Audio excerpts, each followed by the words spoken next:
کہ ایم کے والوں کو کہا گیا کہ مطلب اگر 18 سیٹیں ہیں مثال کے طور پہ، مجھے اب کنفرم نہیں ہے، تو ان کو کہا گیا تھا کہ وہ آپ کا 19واں بھی ہم جتوا رہے ہیں. انہوں نے کہا 19واں تو ہمارا امیدوار ہی نہیں ہے. یہ لطیفے کے طور پہ آیا تھا، یعنی ان کو اتنی سیٹیں دی جا رہی تھیں جتنے ان کے امیدوار بھی نہیں تھے. یہ حالات ہیں. اور وہ الیکشن کس نے کروائے؟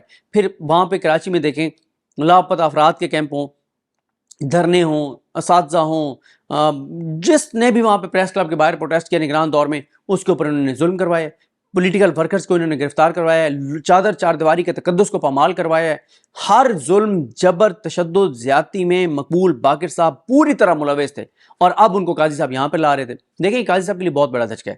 قاضی صاحب 4 جج لانا چاہ رہے تھے، 4 میں سے 2 مشیر عالم صاحب سب سے ریزنیبل وہی تھے، لیکن وہ بھی ریفیوز کر کے انہوں نے کہا جی میں ویلفیئر کا کام کر رہا ہوں. اب آپ دیکھیں نا، مشیر عالم صاحب کے لیٹر کے بعد جس طرح سے انہوں نے لیٹر لکھ کر بتایا، انہوں نے کہا کہ میں ایک ویلفیئر کام کر رہا ہوں اور پنڈی گیپ میں، اور پھر وہ سارا انہوں نے جو بتایا اس کے بعد ان کی عزت بڑھ گئی ہے.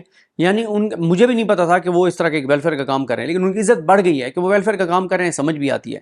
یہ جو مظہر علم میخیل ہیں، نگران حکومت ان کو بھرتی کر لیا گیا تھا، پتہ نہیں کتنے لاکھ کتنے کروڑ اب تک لے چکے ہوں گے، اور جو آن ریکارڈ ہے وہ کتنا پیسہ اب تک کما چکے ہوں گے، کتنی گھر گاڑیاں، پتہ نہیں کیا کچھ ان کو سرکار کے پیسے سے ملا ہوا ہوگا.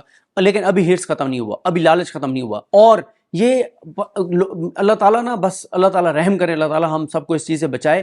یہ ہرس اور لالچ جو ہے نا، یہ بڑھتا چلا جا رہا ہے. مطلب یہ بڑھتا چلا جاتا ہے کہ مطلب ایک نوکری آپ کو دے دی ہے نون لیگ کے نگران حکومت، نون لیگ نے دی نا، نگران حکومت کس کا تھا؟ نون لیگ کا تھا.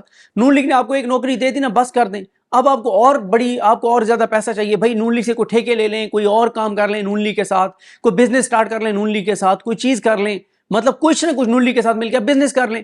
آپ وہاں سے کوئی ٹھیکوں میں ان کے کروا لیں، کوئی باہر کی کمپنیز کو یہاں پہ ٹھیکے چاہیے ہوتے ہیں ان کے ساتھ کو معاملات کر لیں، آپ فون کریں ٹھیکہ ان کو مل جائے، آپ اس میں سے کوئی پیسے لے لیں. مطلب آپ کو ضرور عوام کے ٹیکس کے پیسوں میں سے آپ کو پیسہ چاہیے. غریب مزدور جو اس قیامت خیز گرمی میں مزدوری کر رہا ہے اور بیچارہ در بدر ہے، دھکے کھا رہا ہے، اس کی وہ جو تنخواہ لیتا ہے، وہ جو مزدوری اپنی لیتا ہے، اس میں سے وہ جو ٹیکس دیتا ہے اس میں سے آپ کو تنخواہ چاہیے. مطلب یہ بڑی عجیب سی ایک جو ہے وہ صورتحال ہے. تو بہرحال اب مقبول باقر صاحب اصل یہ کردار تھے. مقبول باقر صاحب کا ریفیوز کرنا اڈاک جج بننے سے، یہ پی ٹی آئی کی بہت بڑی کامیابی ہے.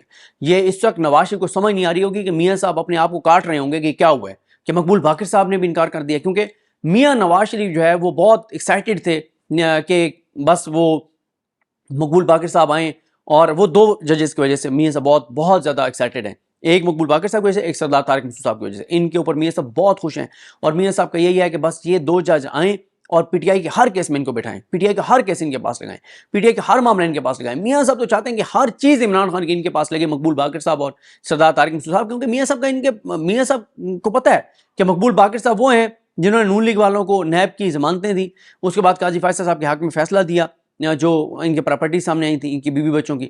پھر اس کے بعد نگران وزیر اعلیٰ کے طور پہ بھی انہوں نے ڈیلیور کیا اس نظام کو. پھر سردار طارق مسعود صاحب ہیں، انہوں نے جس طرح سے شریف خاندان کے حق میں جو چیزیں کی، قاضی صاحب کو جو سپورٹ کیا، اور انہوں نے سردار طارق مسعود صاحب نے ایک کے بعد دوسری، دوسری کے بعد تیسری، تیسری کے بعد 10ویں گرفتاری تک کے جو ہائی کورٹس کے فیصلے تھے روکنے کے، ان کو انہوں نے سردار طارق مسعود صاحب نے ان فیصلوں کو پہ ہائی کورٹس کے ہاتھ باندھے. اور پھر میاں صاحب کو وہ جج کیوں نہ پسند آئے جو جج آئین کی کتاب پھینک کر کہے کہ پتہ نہیں یہ بنیادی انسانی حقوق میں کہاں لے جائیں گے. میں یہ سمجھتا ہوں کہ صرف یہ ایک نقطہ ہی کافی ہے ان کو اڈاک جج لگانے سے روکنے کے لیے، کہ جس شخص کے دل میں آئین کی اتنی نفرت ہو کہ وہ آئین کی کتاب پھینک دے اور کہے کہ بنیادی انسانی حقوق میں پتہ نہیں کہاں لے جائیں گے، وہ شخص سپریم کورٹ کا اڈاک جج لگ سکتا ہے. اس کو تو جج رہنے کا حق نہیں ہے. اور کیا یہ جو نام ہیں 4 جو نام دیے گئے تھے، کیا ان میں سے یہ چیک کر لیا گیا ہے کہ ایک کی ڈگری جو ہے وہ جعلی نہیں ہے، اور وہ اس لیے ٹائم پورا کر گیا کہ وہ اس نظام کا لاڈلا تھا اور اس نے ہمیشہ اس نظام کو ڈیلیور کیا، اس لیے اس کے خلاف کوئی مسئلہ نہیں بنا اور وہ چلتا رہا. کیا یہ کنفرم ہو گیا کہ ان 4 کی ڈگریاں جو ہیں وہ ٹھیک ہیں، ایک کی ڈگری جعلی نہیں ہے؟ کیا یہ ٹھیک ہو گیا؟ یہ پتہ چل گیا؟ تو پھر آپ کیسے لگا رہے ہیں؟ میرا خیال ہے اب مشیر عالم صاحب نے تو خیر اپنا قد کٹ بہت اوپر لے گئے ہیں نا، اور وہ تو انہوں نے جو بتایا کہ جو وہ کر رہے ہیں ویلفیئر کا کام. مقبول باقر صاحب عزت انہوں نے اپنی بچائی ہے، کیونکہ کراچی سے پشاور تک بغاوت ہو گئی ہے، وکلا تنظیموں نے بغاوت کی ہے. انہوں نے کہا کہ ہم ان کو گھر تک چھوڑ کر آئیں گے، ہم کسی ضرورت ان کو اڈاک جج نہیں لگنے دیں گے. اور تیسری بات یہ بھی تھی کہ وہ پی ٹی آئی کی سوشل میڈیا کیمپین کام کر گئی، جس میں انہوں نے کہا کہ ہم ان کا پورا ایک پیپر جاری کریں گے جس میں ہم بتائیں گے کہ ان کا کس کا بیٹا کس کا داماد کس طرح سے اس حکومت اس نظام کا بینیفیشری ہے، ان کے فیملی ممبرس کہاں کہاں اس نظام کے بینیفیشری ہیں، کہاں کہاں ان کو نوکریاں دی گئی ہیں، کہاں کہاں بیٹھے ہیں۔